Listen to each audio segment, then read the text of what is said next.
Dios los bendiga, hermanos.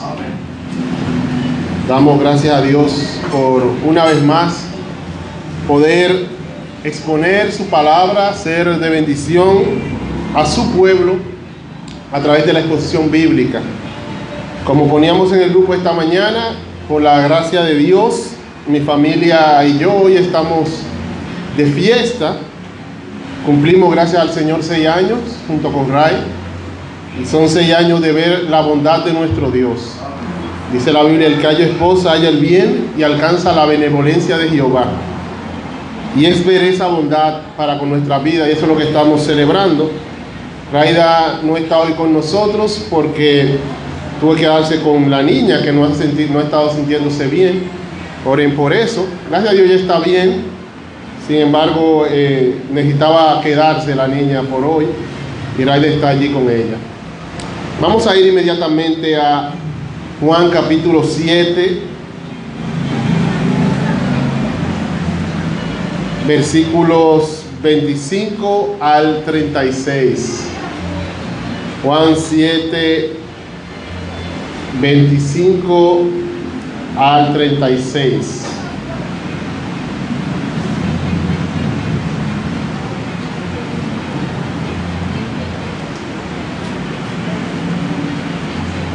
Voy a leer la palabra de Dios. Dice: decía entonces en Jerusalén unos de Jerusalén: ¿no es este a quien buscan para matarle? Pues mirad, habla públicamente y no le dicen nada. ¿Habrán reconocido en verdad los gobernadores que este es el Cristo? Pero sabemos de dónde es. Mas cuando venga el Cristo, nadie sabrá de dónde sea. Jesús entonces, enseñando en el templo, alzó la voz y dijo: a mí me conocéis y sabéis de dónde soy, y no he venido de mí mismo, pero el que me envió es verdadero, a quien vosotros no conocéis. Pero yo le conozco, porque de él procedo y él me envió. Entonces procuraban prenderle, pero ninguno le echó mano, porque aún no había llegado su hora. Y muchos de la multitud creyeron en él y decían: el Cristo, cuando venga, hará más señales que las que éste hace. Los fariseos oyeron a la gente que murmuraba de él estas cosas, y los principales sacerdotes y los fariseos enviaron alguaciles para que le prendiesen. Entonces Jesús dijo: todavía un poco de tiempo estaré con vosotros, e iré al que me envió. Me buscaréis y no me hallaréis, y a donde yo estaré, vosotros no podréis venir. Entonces los judíos dijeron entre sí: ¿a dónde se irá este que no le hallaremos? ¿Se irá a los dispersos entre los griegos y enseñará a los griegos? ¿Qué significa esto que dijo: me buscaréis y no me hallaréis, y a donde yo estaré, vosotros no podéis venir? Oramos al Señor. Padre, a ti que enviaste a tu Hijo para salvación de nuestras vidas, Señor, a ti te damos las gracias en esta mañana. Y te damos las gracias por tu palabra, porque podemos abrirla, porque podemos ver tu consejo para con nosotros. Te rogamos que la uses en esta mañana para edificar a tu pueblo y en tu voluntad soberana regenerar a tus escogidos, Señor. En ti confiamos, Señor, y descansando en ti proclamamos tu evangelio. En el nombre de Jesús. Amén. El capítulo 7 de Juan, como decíamos el primer día cuando introducíamos, se centra de manera especial, entre otras cosas, en la reacción del pueblo hacia la persona de Cristo y su mensaje. Y da una especial atención a la reacción negativa que el pueblo tenía hacia Cristo en la última etapa de su ministerio. Después que ya muchos ya no andaban con él, que los líderes ya querían matarle y que muchos tenían una actitud negativa hacia él. El primer día, en este capítulo 7, veíamos esa actitud de aborrecimiento que había hacia Cristo. Cuando hablábamos de aborrecido por el mundo. Cristo muestra claramente que como él testificaba del mundo, que sus obras eran malas, entonces él era aborrecido por el mundo. La semana pasada veíamos otra actitud que tenía que ver con el escepticismo, o sea, la incredulidad, esa actitud de desconfianza hacia Cristo y su palabra.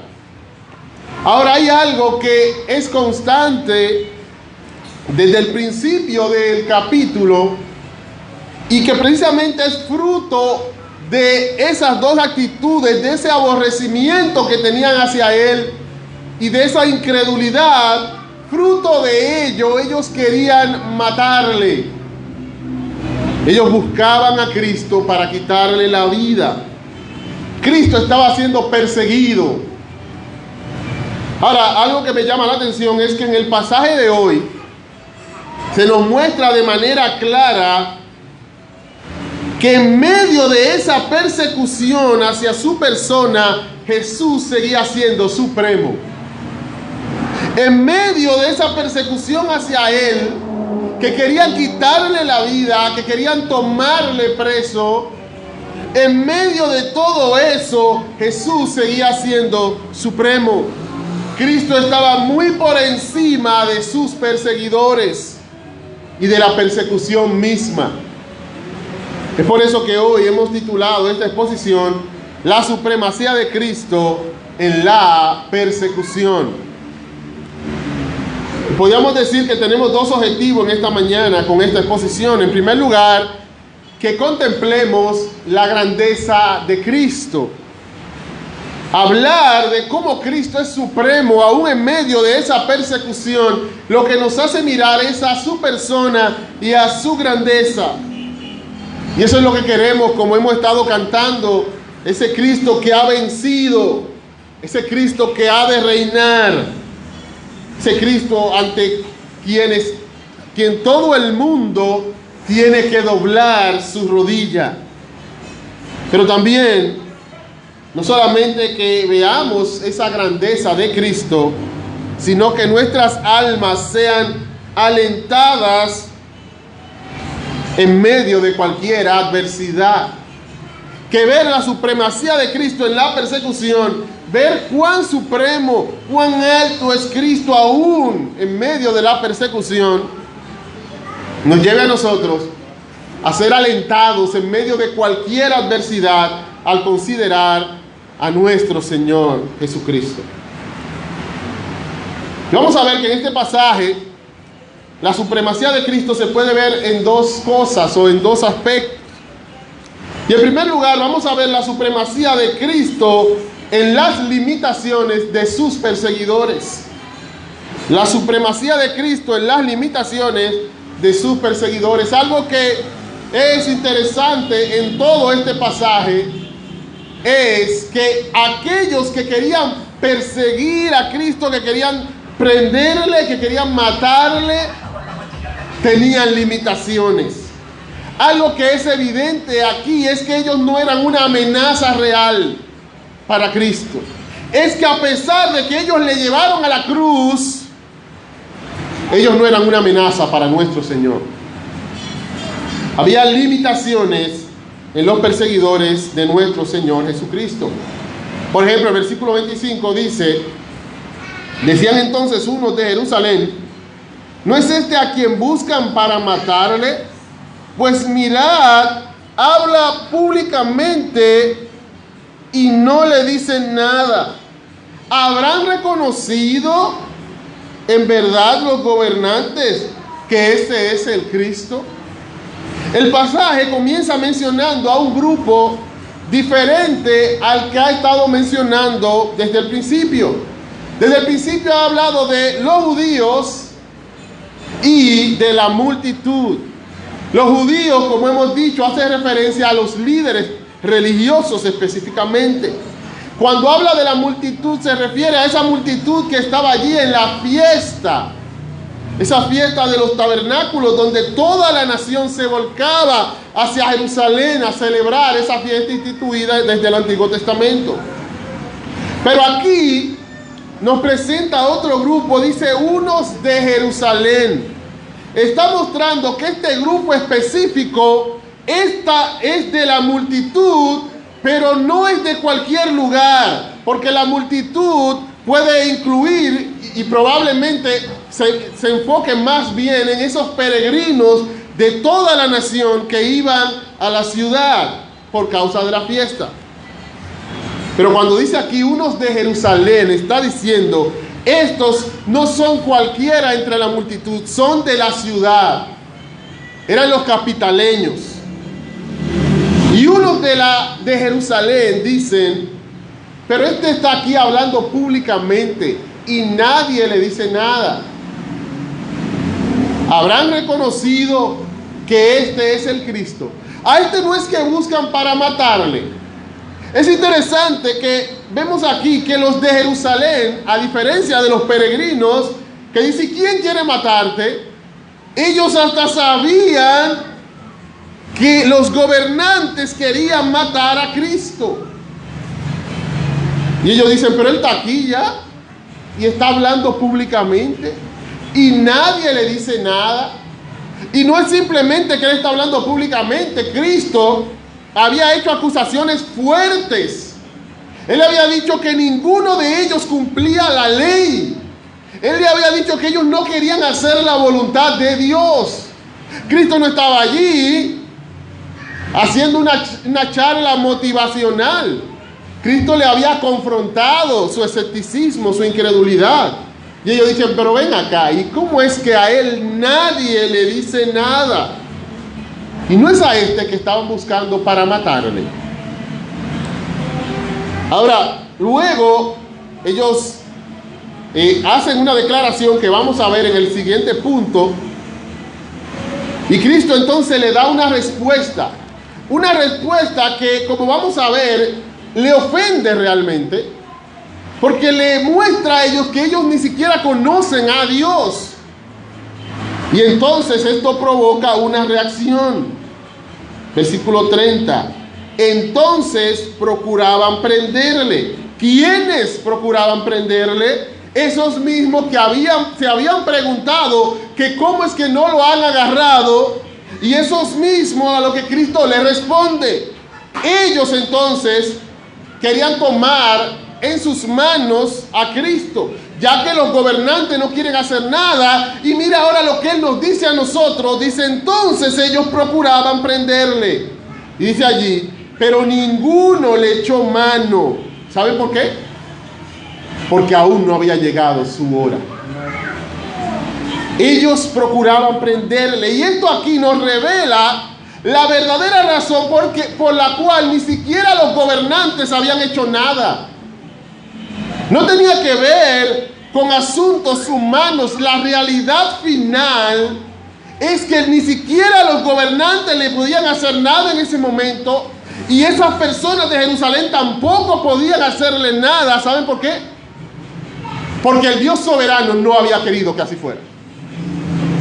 Porque aún no había llegado su hora. Cristo no era una víctima en medio de la persecución. Cristo, su vida, su ministerio, su muerte, todo eso estaba en las manos soberanas de Dios. Dice el versículo 31, y muchos de la multitud creyeron en él y decían, el Cristo cuando venga hará más señales que las que éste hace. Muchos comentaristas dicen con cierta razón que no podemos estar seguros de la naturaleza de la fe de esta gente. Porque en el libro de Juan, una y otra vez dice que muchos creyeron y en muchas ocasiones presenta luego que esos mismos que creyeron no habían creído realmente. Pero lo que sí es obvio es que aún en medio de la persecución, cuando buscaban para matarle, en ese momento, había reacciones positivas hacia Cristo de un grupo. Y ellos decían, pero ven acá, cuando venga el Cristo va a hacer más señales. Pero este ha hecho señales en gran cantidad, hará más señales que lo que este ha hecho. Y aun cuando algunos querían matarle, allí estaba gente creyendo en él. Versículo 32 entonces nos habla de la reacción que hay al ver que la gente seguía creyendo en él. Ahora sí los gobernantes van a querer tomar cartas en el asunto. Primero está el grupo que reclama que los gobernantes no han hecho nada, y al ser confrontados por Cristo quieren prenderle, quieren matarle. Pero dice la Biblia que ellos no pudieron hacer nada porque aún no había llegado su hora. Ahora nos dice que los fariseos oyeron a la gente que murmuraba estas cosas, o sea, que decía, cuando venga el Cristo va a hacer más señales que este. Dicho de otra forma, no será este el Cristo. Y entonces dice que ellos oyeron eso. Y los principales sacerdotes y los fariseos enviaron alguaciles para que le prendiesen. Otra vez vemos que se quiere agarrar a Cristo, se le quiere tomar para matarle. Dice allí que enviaron alguaciles. No fue al hermano Jonathan y unos cuantos amigos de él que mandaron. No fue eso. Se refiere a los policías del templo. Ustedes saben que en ese tiempo lo que sería como la policía allí eran los romanos. Ellos eran los soldados romanos que estaban ahí como esa autoridad militar en medio del pueblo. Sin embargo, los líderes del templo tenían su propia guardia judía que estaba allí para poner orden en el templo y aún en medio del pueblo, que eran levitas precisamente también aquellos soldados, y ellos le llamaban alguaciles. Y dice allí que ellos entonces, como ellos tenían potestad sobre estos que eran judíos y que eran parte de todo su sistema religioso, dice que ellos mandaron entonces a los alguaciles del templo para que prendieran, o sea, para que tomaran a Cristo y lo llevaran para ser juzgado.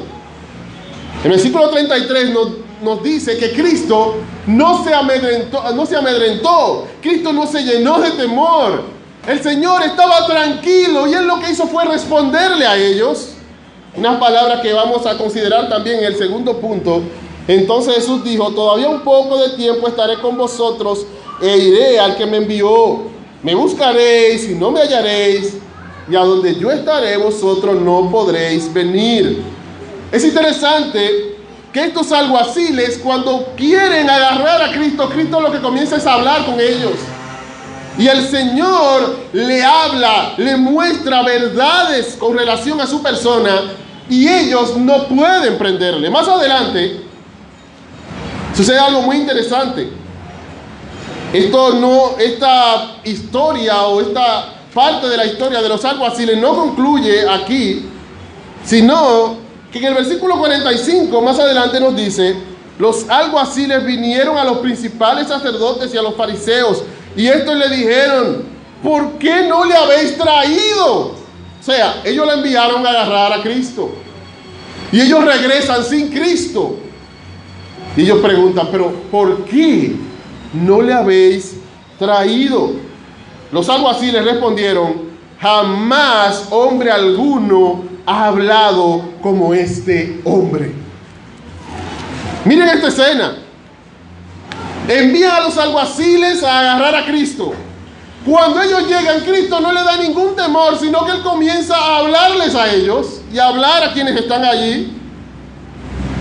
Y ellos no pueden hacer nada porque quedan cautivados por la forma en que Cristo habla y por lo que Él dice. Y dicen, jamás hombre alguno ha hablado así. Nosotros no podemos agarrar a ese hombre.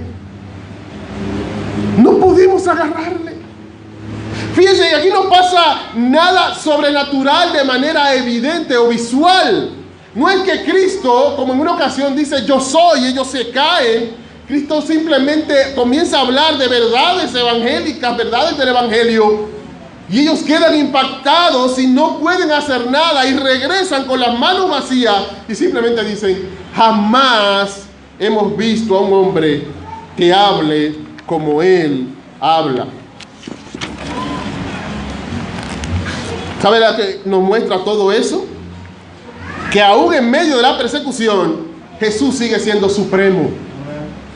Oh, hermanos, desde el libro de Génesis capítulo 3, versículo 15, Dios profetizó, Dios mostró su decreto de cómo iba a ser la historia humana.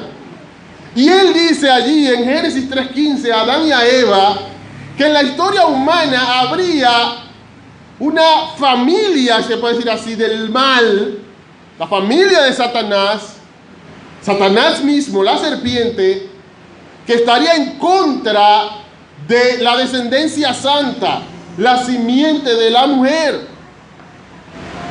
Pero ¿saben qué? Desde el principio Dios mismo dice que Él sería el soberano en esa lucha. Yo pondré enemistad. O sea, eso no es algo que se escapa de mis manos. El hecho de que el mal quiera atacar al bien no es algo que se escapa de mis manos. Yo pondré enemistad entre esas dos simientes. Y no solamente Él declara eso, Él declara los resultados finales. Él dice: este te herirá en la cabeza, hablando de que Cristo vencería a Satanás. Y dice: tú le herirás en el calcañar. Sí, tú le vas a dar un golpe, pero es como un golpecito en el talón que le vas a dar. Desde el principio el Señor había anunciado la realidad de que habría una batalla entre el bien y el mal, pero estaría en sus manos, que al final el Cristo, el enviado de Él, vencería a Satanás, y que Satanás intentaría dar un golpe, pero sería un golpecito. ¿Saben lo que está diciendo desde el principio la Biblia? Que nuestro Dios es soberano sobre el mal que hay en el mundo. La Biblia nos presenta también en el libro de Hechos, capítulo 4, versículos 27 y 28, que cuando se juntaron los gentiles, los líderes judíos, el pueblo de Israel, para matar a Cristo, ¿sabe lo que dice el pueblo de Dios? Que fue para hacer cuanto su mano y su consejo habían determinado que sucediera. Cristo nunca fue una víctima, en el sentido de que le tomaron y Él no podía contra ellos.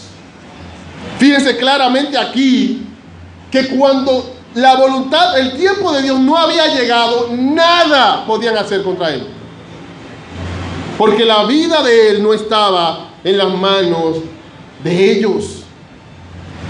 En el libro de Juan, capítulo 18, versículos 4 al 6, se presenta cuando esa multitud sí va a agarrarle. Y aún en ese momento, el libro de Juan nos demuestra que Cristo es supremo. Cuando ellos quieren tomar a Cristo y preguntan que quién es, Él dice: yo soy. Y dice que todos retrocedieron y cayeron al suelo. ¿Sabes lo que es eso? Que tú llegas a un lugar a agarrar a alguien y tú preguntas quién es y dice: yo soy. Pues todo el mundo se cae. ¿Qué es esto?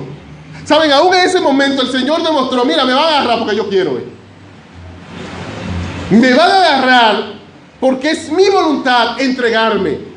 Pero no digo porque me agarraron y que yo no podía hacer nada. Lo agarramos y Él no podía hacer nada. No, miren, yo soy. Y con eso ustedes se caen. Pero ahora vengan, agárrenme.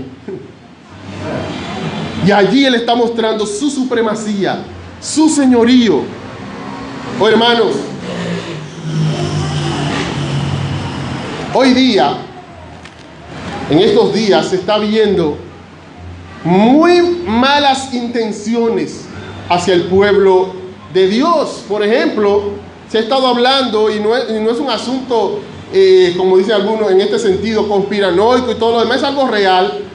Se ha estado hablando de cómo la ONU ha comenzado a pedir a los gobiernos, a las ONG, a esos grupos LGTB, que le comiencen a mandar una lista de quiénes son esas personas clave, quiénes son esos grupos que según ellos están violando los derechos LGTB por asuntos de conciencia o política o religiosa. ¿Por qué ellos quieren una lista? ¿Quieren una lista de esos grupos? ¿Quieren saber qué han logrado? Y estamos hablando de la Organización de las Naciones Unidas, que quieren tener identificado quiénes son los que le están haciendo la contra a sus planes malvados. Y en ese documento, una y otra vez, se menciona la religión, porque ellos saben que es el cristianismo la principal fuerza que hoy día está diciendo eso está mal.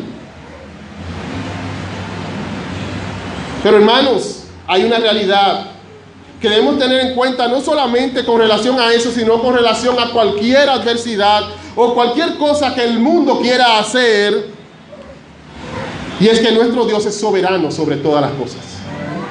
Nuestro Dios es soberano sobre el mal.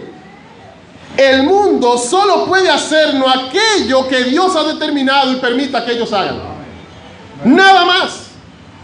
El mundo no puede hacer absolutamente nada que no sea lo que nuestro amado Padre quiere que nos pase. ¿Por qué no podían agarrar a Cristo? No había llegado su hora. Él es soberano. ¿Recuerdan Job? Satanás quería atacar la vida de Job, pero para hacerlo tenía que decirle al Señor: ¿no has considerado a tu siervo Job? Y entonces el Señor le decía: mira, tienes acceso a hacer tal cosa, pero no toques su vida. Y eso nos muestra la realidad de que el mundo o cualquier otra cosa no puede hacernos a nosotros nada, absolutamente nada, aparte de lo que nuestro Padre amado ha determinado que nos suceda. En el libro de Apocalipsis se muestra varias veces que cuando el sistema mundano hace algo contra el pueblo de Dios, es porque el Señor le ha dado autoridad para hacerlo. Por ejemplo, Apocalipsis capítulo 13, versículos 5 al 7, dice: también se le dio boca, hablando de la bestia, que es una figura del sistema mundial anticristiano. Como en el libro de Daniel, las bestias muestran sistemas, gobiernos contrarios al gobierno del Hijo del Hombre. Son simbolizados entonces con bestias. Y dice que se le dio boca, que hablaba grandes cosas y blasfemias, y se le dio autoridad para actuar 42 meses, y abrió su boca en blasfemias contra Dios, para blasfemar de su nombre, de su tabernáculo y de los que moran en el cielo. Y se le permitió hacer guerra contra los santos y vencerlo. También se le dio autoridad sobre toda tribu, lengua y nación. Fíjense cuántas veces dice que se le dio. No es que ese sistema mundano anticristiano tenía potestad o tendrá o tiene a potestad sobre el pueblo de Dios. No. Todo lo que el mundo pueda hacer en contra de la fe cristiana es porque Dios así lo quiere. Él da la autoridad. Él es el soberano. Él permite que aún en un momento de manera aparente se haga guerra contra los santos y se les venza. Él lo hace. Es por eso que Henry Martin, un misionero que fue a los musulmanes y que muy joven, a los 31 años, murió de una enfermedad, él dijo en una ocasión una frase que es muy conocida, hablando de los creyentes. Él decía: eres inmortal hasta que se complete el propósito de Dios para ti. Y él no estaba en este contexto, no es un asunto de que motivacional, no, Henry Martin estaba muy lejos del contexto actual. Él simplemente está pensando en una realidad. El creyente en este mundo no está en las manos de otra persona, está en las manos de Dios. Amén. Por ende, el creyente, dice él, es inmortal hasta que se cumpla ese propósito. Dios tiene un plan con cada uno de sus hijos. Y dice Henry Martin: hasta que Dios no haga su voluntad en esa vida, esa persona es inmortal. Claro, esa voluntad puede ser en un año, en un día. Sin embargo, hay una realidad. Cuando llega la muerte del creyente, y cuando llega la muerte, es porque Dios así lo había determinado. Y esto no es para que seamos descuidados con nuestras vidas. El Señor mismo, que sabía que no había llegado su hora, en ocasiones tomaba ciertas decisiones porque no había llegado su hora. No voy a ir a tal lugar, no voy a hacer esto así. Sin embargo, esto debe darnos la garantía de que nuestra vida está en las manos de nuestro Dios. De que todo lo que somos está en las manos soberanas del Dios que gobierna el universo. Es por eso que Romanos capítulo 8, versículo 31 al 38, nos recuerda que nosotros no debemos vernos como víctimas, aún en medio de las peores circunstancias, aún en medio de la persecución, aún en medio de la enfermedad, aún en medio de la escasez. Debemos vernos como más que vencedores por medio de aquel que nos amó. Dice versículo 31, ¿qué pues diremos a esto? Si Dios es por nosotros, ¿quién contra nosotros? El que no escatimó a su propio Hijo, sino que lo entregó por todos nosotros, ¿cómo no nos dará también con Él todas las cosas? ¿Quién acusará a los escogidos de Dios? Dios es el que justifica. ¿Quién es el que condenará? Cristo es el que murió, más aún el que también resucitó, el que además está a la diestra de Dios, el que también intercede por nosotros. ¿Quién nos separará del amor de Cristo? ¿Tribulación, o angustia, o persecución, o hambre, o desnudez, o peligro, o espada? Como está escrito, por causa de ti somos muertos todo el tiempo. Somos contados como ovejas de matadero. Y tú dirías, wow, qué víctimas son. Dice, antes, versículo 37, en todas estas cosas somos más que vencedores por medio de aquel que nos amó. Por lo cual estoy seguro, y marquemos esa palabra allí, seguro de que ni la muerte, ni la vida, ni ángeles, ni principados, ni potestades, ni lo presente, ni lo porvenir, ni lo alto, ni lo profundo, ni ninguna otra cosa creada nos podrá separar del amor de Dios, que es en Cristo Jesús, Señor nuestro. Nuestra vida, hermanos, está en las manos soberanas de nuestro amado Dios. Así que veíamos, en primer lugar, la supremacía de Cristo en las limitaciones de sus perseguidores, y en segundo y último lugar, la supremacía de Cristo en sus declaraciones sobre sí mismo. En medio de este contexto de persecución, y en respuesta a algunas declaraciones y aún en respuesta a la misma persecución, Cristo hace ciertas declaraciones que nos muestran que Él es supremo, y que Él es supremo aún en esa persecución. En la primera parte, que es en respuesta a aquellos que se preguntan si habrán admitido los gobernantes que Él es el Cristo, Él hace una declaración con relación a su origen. En la segunda parte, cuando van a buscarle para matarle, Él hace una declaración con relación a su destino. En primer lugar, con relación a su origen, y en segundo lugar, con relación a su destino. Veamos en primer lugar su origen supremo, para ver luego entonces su destino supremo. Dice allí, ellos preguntaron luego que hablaban de que los gobernantes no querían tomarle y decían, ¿será que ellos le han tomado o han creído que Él es el Cristo? Dice, pero sabemos de dónde es, mas cuando venga el Cristo, nadie sabrá de dónde sea. Esta declaración nos muestra cuánta confusión había con relación a la Biblia en aquel tiempo. Más adelante vamos a ver en otra exposición que había muchos que entendían que iban a nacer en Belén, como dice claramente la Biblia, y como al principio cuando Él nació se sabía eso, que el Cristo nacería en Belén. Sin embargo, había también, como hoy día hay en los grupos religiosos diferentes perspectivas, había una posición que decía que nadie sabría el origen del Cristo. Y muchos dicen que esto partía de un texto en Malaquías, capítulo 3, versículo 1, que dice que el Cristo llegaría de súbito de repente al templo. Y ellos asumían que eso significaba que nadie sabría de dónde él venía. De repente apareció el Cristo.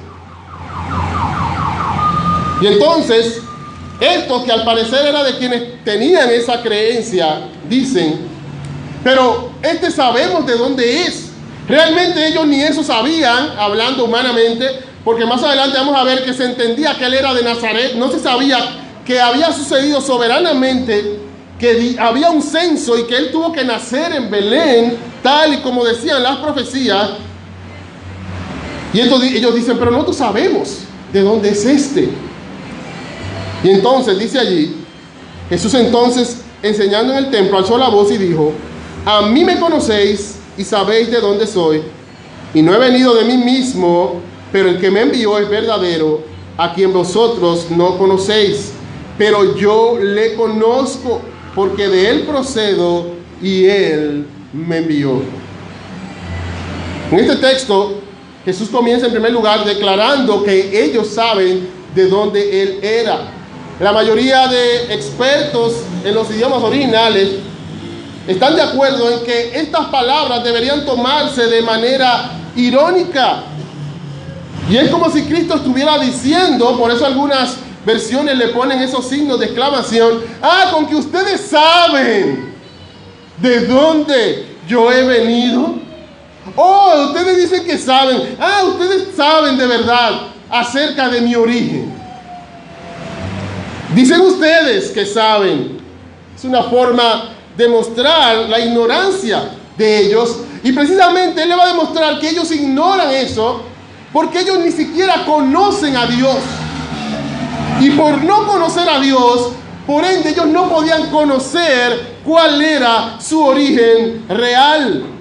Dice, no he venido de mí mismo, pero el que me envió es verdadero, a quien vosotros no conocéis. Jesús le está mostrando a ellos que ellos en sí no sabían nada de él, porque él había sido enviado de uno que ellos ni siquiera conocían y que era verdadero. Dice, pero yo le conozco, porque de él procedo y él me envió. Él está diciendo, ustedes no conocen a Dios, y yo sí conozco a Dios. Porque desde el capítulo 1, versículo 1, había dicho que en el principio era la palabra o el verbo, y el verbo era con Dios, o sea, estaba frente a Dios, y el verbo era Dios, y aquel verbo fue que se hizo carne. Le está diciendo, ustedes no conocen mi origen, porque ustedes no conocen al Dios de quien procedo. Yo sí conozco a ese Dios, y Él me ha enviado. Cristo le está mostrando su supremacía. Él está mostrando que ellos le están viendo como un hombre común, que hasta saben de dónde Él es. Sin embargo, Él está recordando su origen celestial. Yo vengo de Dios, ese Dios que ustedes no conocen, y que yo sí conozco, y que yo he venido a dar a conocer al mundo, pero que ustedes no le conocen. Hermanos, es eso lo que les ofende a ellos, y que dice allí que entonces procuraban prenderle. Él había hablado de sí mismo como de un origen celestial, pero no solamente eso, sino que le había dicho a ellos, le había confrontado y le había dicho que ellos no conocían a Dios. ¿Qué van a saber ustedes de mi origen si ustedes no conocen a Dios? Pero también Él va a hablar de su destino. Y esta parte es muy interesante, porque no es el tipo de discurso que tú dices si alguien viene a agarrarte. Imagínate que tú estás en tu casa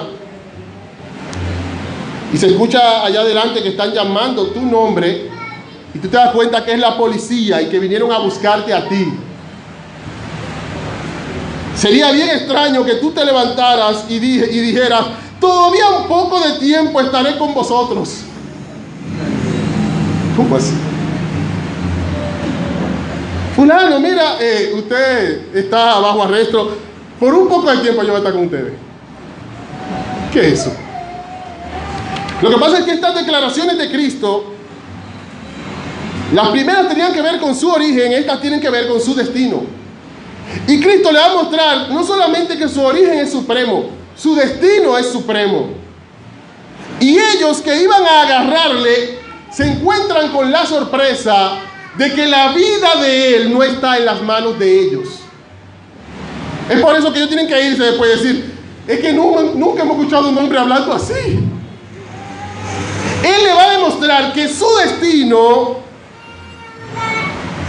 estaba programado por él mismo, no por ellos.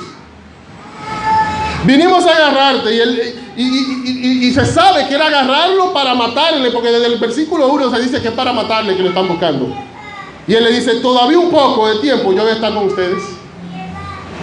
¿Saben lo que Cristo le está diciendo? El control del tiempo, de lo que va a pasar, de cuándo me van a agarrar, de cuándo me van a matar, lo tengo yo, no ustedes.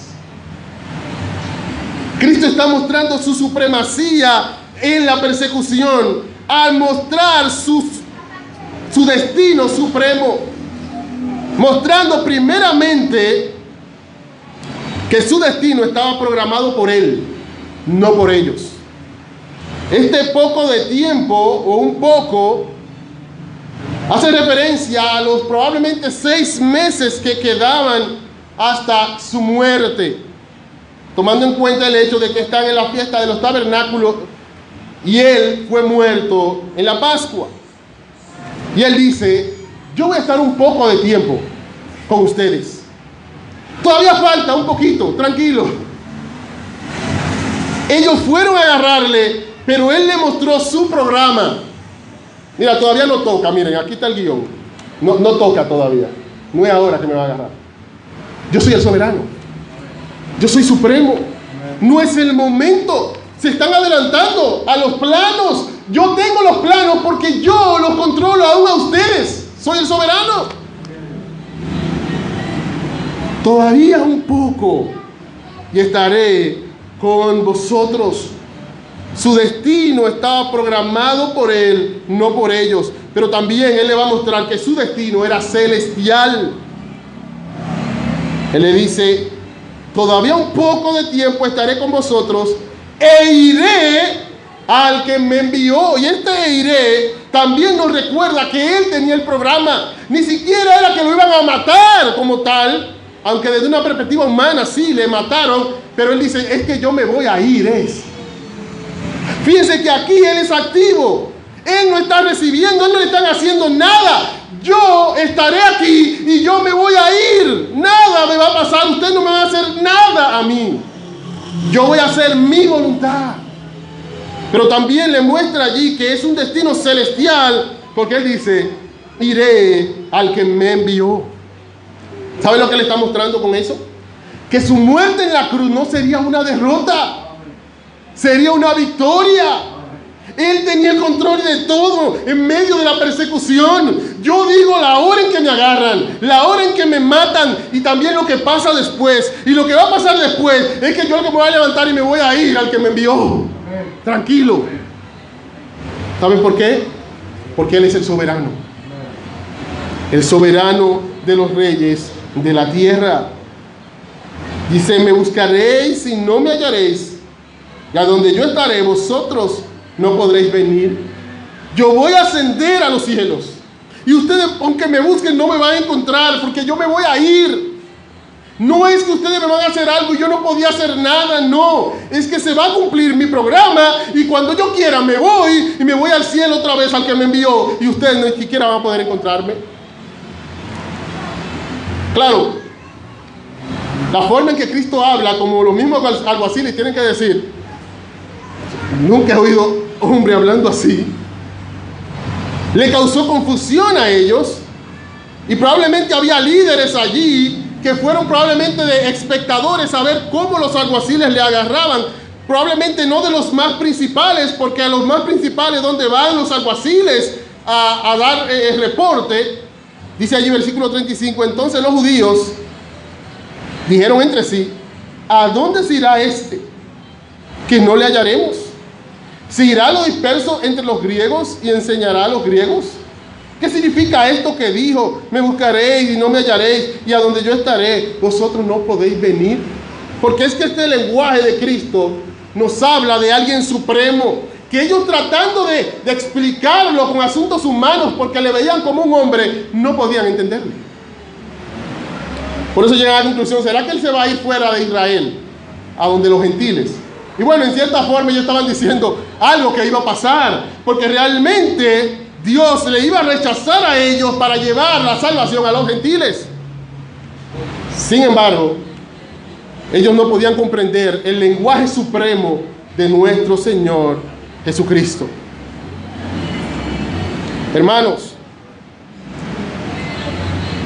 podemos estar seguros de que nadie puede planificar nuestro destino.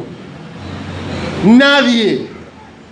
Nuestro destino se encuentra en las manos de nuestro Señor Jesucristo. Él tiene el programa. Él sabe lo que va a suceder y ha determinado lo que va a pasar. Y no debemos temer porque haya amenazas en este mundo. Porque nuestro destino, el programa de nuestra vida, no lo hace nadie sino nuestro Cristo. Oh, hermanos, hoy día hay mucho temor, y aún fuera del cristianismo, porque se escucha muchas cosas de planes que hay entre gobiernos, entre poderosos. Pero hay una realidad, independientemente de lo cierto o lo falso, es que nuestra vida no está en la mano de ningún gobierno. Nuestra vida no está en la mano de ningún poderoso. Nadie puede programar lo que va a suceder con nosotros. Esa es una prerrogativa solamente de Cristo. Y pase, lo que va a pasar es el programa de Cristo. Porque Él es el Señor. Todavía me queda un poco de tiempo. Es cuando yo quiera. Él es el soberano. Podemos estar seguros de que a pesar de las pruebas, hermanos, y persecuciones de esta vida, un día seremos glorificados juntamente con Cristo. Cristo está hablando allí de su destino celestial. Y Él le dice, sí, ustedes pueden venir, y es más, yo me voy a ir, pero ¿saben lo que pasa? Lo que va a pasar conmigo, yo lo que voy a hacer es glorificado, Es glorificado que yo voy a hacer. Ustedes no van a lograr nada conmigo. Yo voy a ser exaltado, porque a través de esa muerte, Cristo lo que logró fue nuestra salvación, hermanos. Y Él se levantó de la tumba al tercer día, y le ha sido dado un nombre que es sobre todo nombre, para que todo el mundo se doble ante Él y confiese que Él es el Señor, para gloria de Dios Padre. ¿Y saben lo que dice Romanos capítulo 8, versículo 17?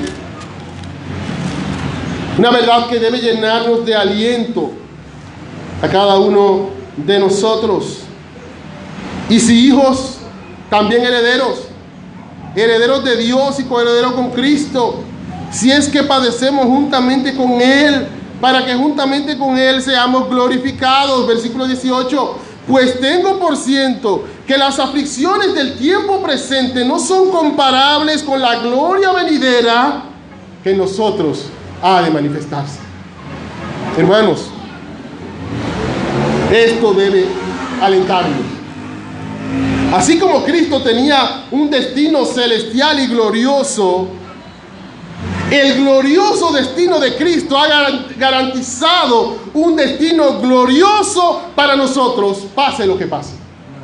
Hermanos, pase lo que pase, venga lo que venga en esta vida, ya sea por persecución, ya sea por escasez, ya sea por enfermedad, ya sea lo que sea, el glorioso destino de Cristo después de su muerte garantizó que nuestro destino también es glorioso.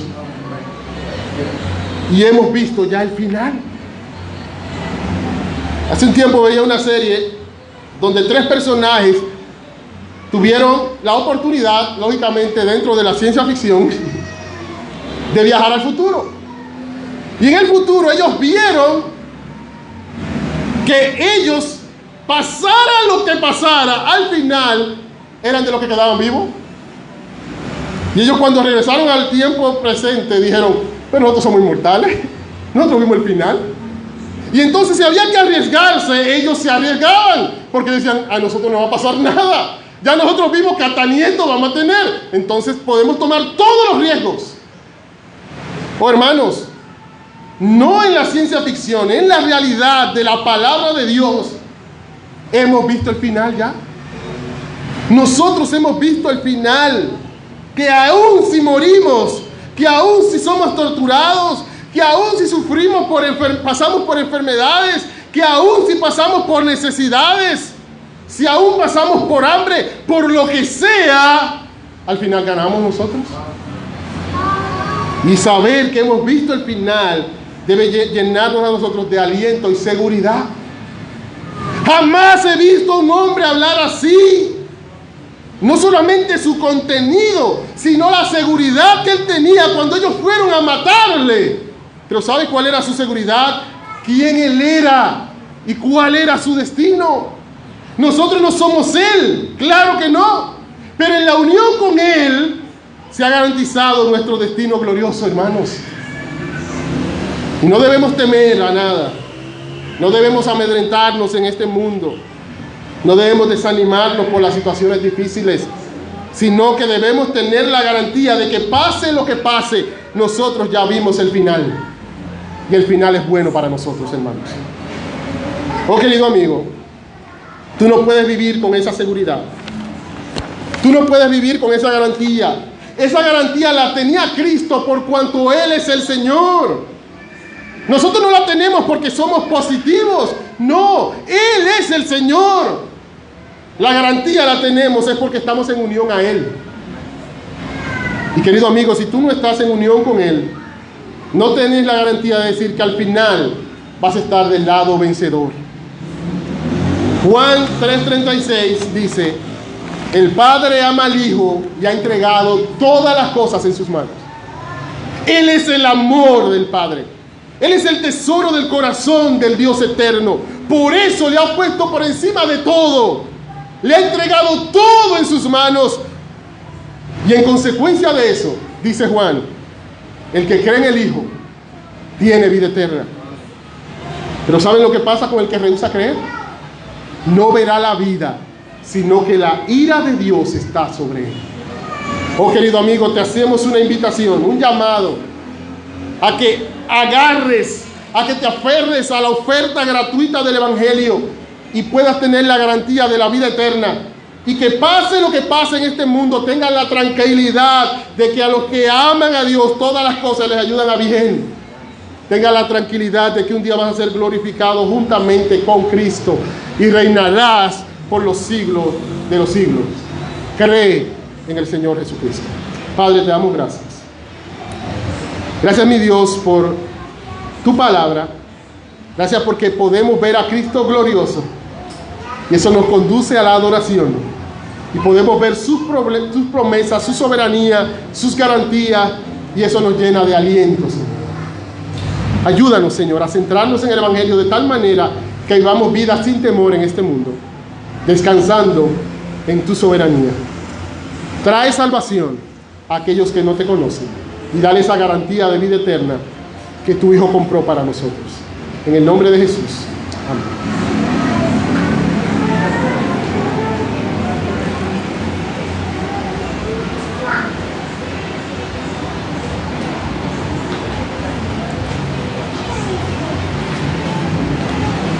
Hermanos, damos gracias, Señor, por su palabra. Gracias a Dios por la vida del pastor Jensi, que hoy el Señor le usa para bendición de la iglesia, para recordarnos y alentarnos con la verdad del Evangelio, recordarnos que Jesucristo es soberano y que eso debe llenarnos a nosotros